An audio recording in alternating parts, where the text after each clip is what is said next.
Bom dia a todos, agora é oficial, estamos começando esse projeto de lives diárias com uma leitura para poder auxiliar com que todos nós possamos pensar, enriquecer-nos intelectualmente, trazer para a gente um material que nos auxilie nas nossas dificuldades durante a nossa vida, né? Então, quem tem essa capacidade de nos formar material para pensar é a literatura, sim. E hoje eu vou começar lendo Em Busca de Sentido. É o primeiro livro, né, que eu vou começar. Eu vou falar um pouquinho sobre o autor, que é o Viktor E. Frankl. Ele foi mestre, doutor, pós-doutorado e professor de neurologia e psiquiatria na Universidade de Viena. E também professor de logoterapia na Universidade Internacional da Califórnia. É o fundador da logoterapia, muitas vezes chamada de Terceira Escola Vienense de Psicoterapia. As duas primeiras são a da psicanálise de Freud e da psicologia individual de Adler. Ele lecionou ainda nas universidades de Harvard, Stanford, Dallas e Pittsburgh. Frankl publicou 32 livros, que foram traduzidos para 27 línguas, incluindo o chinês e o japonês.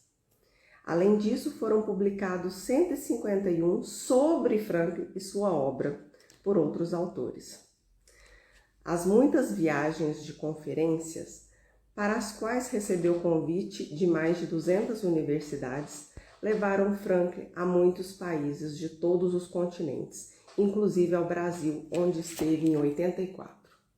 Publicado em muitas outras línguas, sucessivas edições e milhões de exemplares, esse despretensioso texto, em linguagem narrativa, constitui a porta de entrada para a logoterapia, a terceira escola vienense de psicoterapia. Qual o segredo do seu sucesso? Nele, o psicólogo autor descreve como sentiu e observou a si mesmo e as demais pessoas e seu comportamento na situação limite do campo de extermínio nazista durante a Segunda Guerra Mundial. Ao fazê-lo, toca na essência do que é ser humano. Usar a capacidade de transcender uma situação extremamente desumanizadora, manter a liberdade interior e, dessa maneira, não renunciar ao sentido da vida, apesar dos pesares. Assim, esta obra de observação psicológica é, ao mesmo tempo, um testemunho de grande humanidade, capaz de animar ainda hoje pessoas que, em situações aparentemente sem sentido, ficam abertas para os pequenos sinais de sentido perceptíveis no dia a dia. Tais sinais tornam-se frestas pelas quais podemos vislumbrar o sentido mais profundo e transcendente da vida. Contendo 2 apêndices em que o autor expõe os conceitos fundamentais da logoterapia e a tese do otimismo trágico. Trata-se de um livro que, além de informativo, é comovente, no melhor sentido da palavra.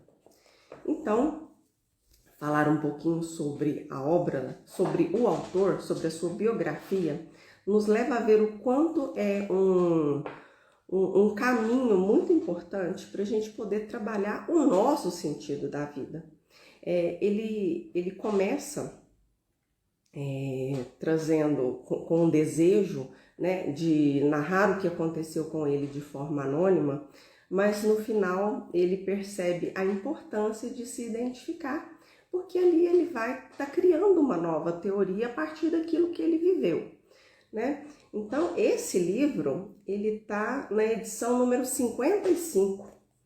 Então, percebe-se que é um livro com uma grande abrangência, com grande interesse e comoção a todos.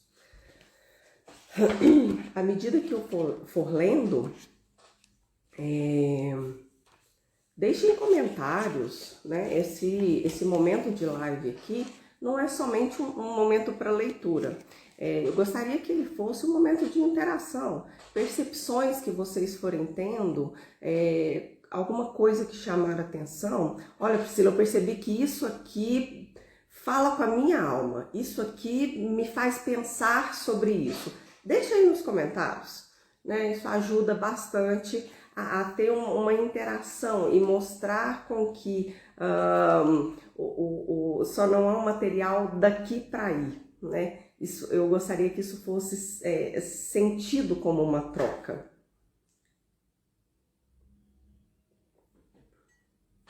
Para isso, eu vou começar lendo o prefácio. É um hábito que dificilmente nós fazemos, que é ler o prefácio dos livros, mas isso eu particularmente eu considero como uma excelente introdução, porque nesse livro são 2 prefácios.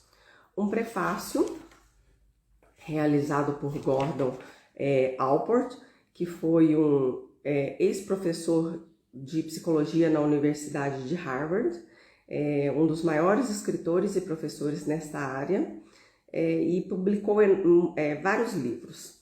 E ele era particularmente um fã do Franklin. E ele dizia que o seu estudo, o seu aprimoramento se deu muito pelo que ele aprendeu com ele. Então nós temos um prefácio do Gordon e um prefácio do próprio autor, que ele faz a edição de 84. Se eu não estou muito enganada pelo que eu vi, foi a primeira edição deste livro. Então começarei o prefácio. A impressão que me dá antes de começar é que é pesado quando você começa a ler o livro, né? Mas quando você vai absorvendo, vai tentando entender o que está sendo dito, você consegue transformar o trágico, né? E esse é um dos fundamentos da logoterapia.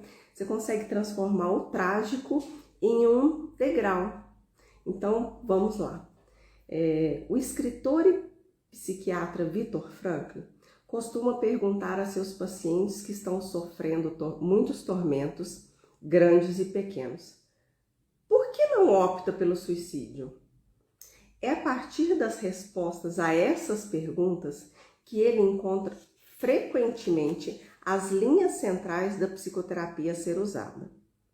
Num caso, a pessoa agarra-se ao amor pelos filhos. Em outro, há um talento para ser usado. E num terceiro caso, velhas recordações que merecem ser preservadas. Tecer esses débeis filamentos de uma vida arruinada para construir com eles um padrão firme, com sentido e responsabilidade. Esse é o objetivo da logoterapia. Versão da moderna análise existencial elaborada pelo próprio Dr. Frankl. Neste livro, o Dr. Frankl descreve a experiência que levou à descoberta da logoterapia. Prisioneiro durante longo tempo em campos de concentração, onde seres humanos eram tratados de modo pior do que se fossem animais, ele se viu reduzido à existência nua e crua. O pai, a mãe, o irmão e a esposa de Viktor Frankl morreram em campos de concentração ou em crematórios e, exceto sua irmã, toda sua família morreu nos campos de concentração. Como foi que ele, tendo perdido tudo que era seu, com todos os seus valores destruídos, sofrendo fome, frio e brutalidade, esperando a cada momento a sua exterminação final, conseguiu encarar a vida como algo que valia a pena preservar? Um psiquiatra que passou pessoalmente por tamanha experiência certamente tem algo a dizer. Ele, mais que ninguém, pode ser capaz de ver a nossa condição humana com sabedoria e compaixão. As palavras do Dr. Frankl têm um acento profundamente honesto, porque estão baseadas em experiências tão profundas que impedem qualquer distorção. O que ele tem a dizer ganha em prestígio devido à sua atual posição na Faculdade de Medicina da Universidade de Viena e por causa do renome das clínicas logoterapêuticas que hoje estão funcionando em muitos países, segundo o padrão da famosa Policlínica Neurológica de Viktor Frankl, em Viena.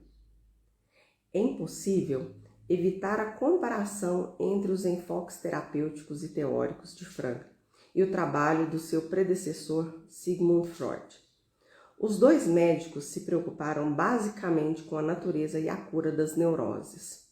Freud encontra a raiz dessa desordem angustiante na ansiedade causada por motivos inconscientes e conflitantes. Frankl distingue várias formas de neurose e atribui algumas delas às neuroses noogênicas, a incapacidade de encontrar um sentido e um senso de responsabilidade em sua existência. Freud acentua as frustrações da vida sexual. Frankl, a frustração da vontade de sentido. Na Europa, hoje há uma forte tendência a um distanciamento de Freud e a uma aproximação da análise existencial, que assume várias formas, entre elas a escola da logoterapia. Frankl não repudia a postura de Freud, e isso é típico da sua atitude tolerante, mas constrói em seu trabalho, de bom grado, sobre as contribuições freudianas. Tampouco ataca as formas de terapia existencial, mas aceita com satisfação o parentesco da logoterapia com elas. Vou fazer só uma pausa aqui.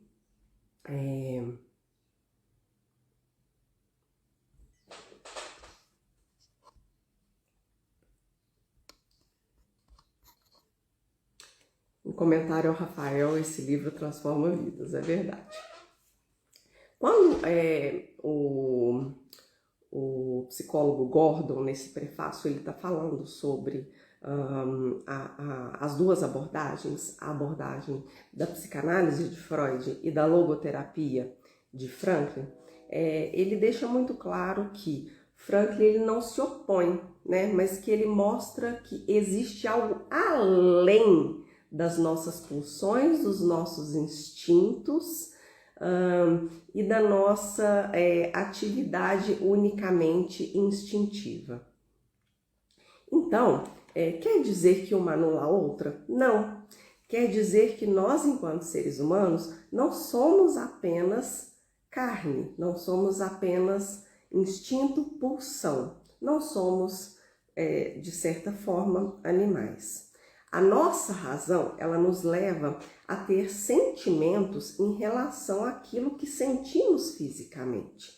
Logo, para que tudo que eu sinta faça sentido e me gere de fato prazer, um prazer que Freud vai chamar de princípio da realidade, que esse é o objetivo do ser humano, isso precisa ter um sentido, um motivo, uma justificativa. Senão, nós podemos trabalhar no sentido animalesco, que é o prazer imediato, que seria o que Freud chamava de o princípio do prazer. Tenho fome? Como? Tenho sono? Durmo. Tenho necessidades físicas? Atendo. Então, quando Freud traz esse contraponto de que o ser humano, se ele vive só dessa forma, ele não consegue viver em sociedade, ele vai perceber o seguinte: peraí, eu tenho fome, então, mas será que eu posso esperar o meu esposo, meus filhos chegarem da escola para a gente sentar todos juntos e almoçarmos em família? Né? Ou seja, aquele momento ele é relevante, então eu consigo esperar um pouquinho aquele almoço, aquela fome para poder trabalhar um prazer depois, né? Eu consigo esperar a sobremesa para depois do almoço, ou eu tenho que ir lá escondido e comer todo o sorvete que está na geladeira, né? Então Freud, através da percepção do jogar o prazer para depois, que é o que ele chama de princípio de realidade, foi um ponto que faz com que, somente como às vezes olhamos a psicanálise como um libertar dos instintos, o que é extremamente errado, né, nos leva à importância de não somos só instinto, temos razão, temos emoções, temos algo que nos leva, que nos dá um motivo, né? E é o que Viktor Frankl chamava de sentido. Para que eu vivo? Então, continuando, bom dia a todos que estão chegando agora. Realmente, psicanálise é uma coisa muito legal. Mas o que eu mais gosto na psicanálise, vou fazer só uma observação respondendo ao comentário de eu adoro psicanálise. Às vezes temos muito costume de ler as coisas apenas na íntegra, né? E aplicamos aquilo na sua literalidade. E é por isso que eu estou trazendo esse livro hoje, com esse olhar para a logoterapia. Não nega a psicanálise e não coloca o ser humano como apenas algo comportamental. Mas ele mostra o seguinte, que a psicanálise nos leva a entender e conseguir aplicar de forma mais efetiva e mais humanizada através da logoterapia. Eu acho que é o casamento entre os dois. Continuando. Essa narrativa, tem mais 10 minutos, vamos ver se eu consigo ler pelo menos o restante deste prefácio. Essa narrativa, embora breve, é muito bem construída e atraente. Por 2 vezes eu ali sem levantar uma só vez da poltrona, incapaz de me afastar do fascínio de suas palavras. Em algum momento, depois da metade da história, o Dr. Frankl introduz sua própria filosofia logoterapêutica, mas o faz de modo tão suave ao longo da narrativa que só depois de terminar a leitura é que o leitor percebe tratar-se de um profundo ensaio e não apenas de mais uma história sobre as brutalidades do campo de concentração. O leitor pode aprender muito com esse fragmento autobiográfico. Ele percebe o que um ser humano faz quando subitamente compreende que não tem nada a perder senão a sua existência tão ridicularmente nua. Frankl faz uma cativante descrição do misto de emoção e apatia. Primeiro, surge uma fria e distante curiosidade de saber o próprio destino. Depois, surgem estratégias de preservação do que resta de vida, apesar das chances de sobreviver serem pequenas. Fome, humilhação, medo e profunda raiva das injustiças são denominadas graças às imagens sempre presentes de pessoas amadas, graças ao sentimento religioso, a um amargo senso de humor e até mesmo graças às visões curativas de belezas naturais, uma árvore ou um pôr do sol. Particularmente, esse é um dos momentos mais incríveis deste livro, quando ele narra o pôr do sol. Esses momentos de conforto, contudo, não estabelecem o desejo de viver, a menos que ajudem o prisioneiro a ver um sentido maior no seu sofrimento, aparentemente destruído de significado. É aqui que encontramos o tema central do existencialismo. A vida é sofrimento e sobreviver é encontrar sentido na dor. Eu vou ler de novo. A vida é sofrimento e sobreviver é encontrar sentido na dor. Se há, de algum modo, um propósito na vida, deve havê-lo também na dor e na morte. Mas pessoa alguma pode dizer a outra o que é esse propósito. Cada um deve descobri-lo por si mesmo e aceitar a responsabilidade que a sua resposta implica. Se tiver êxito, continuará a crescer apesar de todas as indignidades. Frankl gosta de citar essa frase de Nietzsche. Quem tem por que viver pode superar quase qualquer como. No campo de concentração, todas as circunstâncias conspiram para fazer o prisioneiro perder seu controle. Todos os objetivos comuns da vida estão desfeitos. A única coisa que sobrou é a última liberdade humana, a capacidade de escolher a atitude pessoal que se assume diante de determinado conjunto de circunstâncias.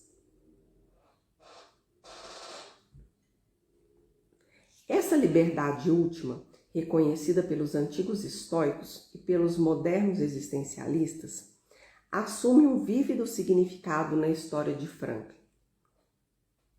Os prisioneiros eram apenas cidadãos comuns, mas alguns, pelo menos, comprovaram a capacidade humana de erguer-se acima do seu destino externo, ao optar por ser dignos de seu sofrimento. Naturalmente, o autor, como psicoterapeuta, deseja saber como se pode ajudar as pessoas a alcançar essa capacidade exclusiva dos humanos.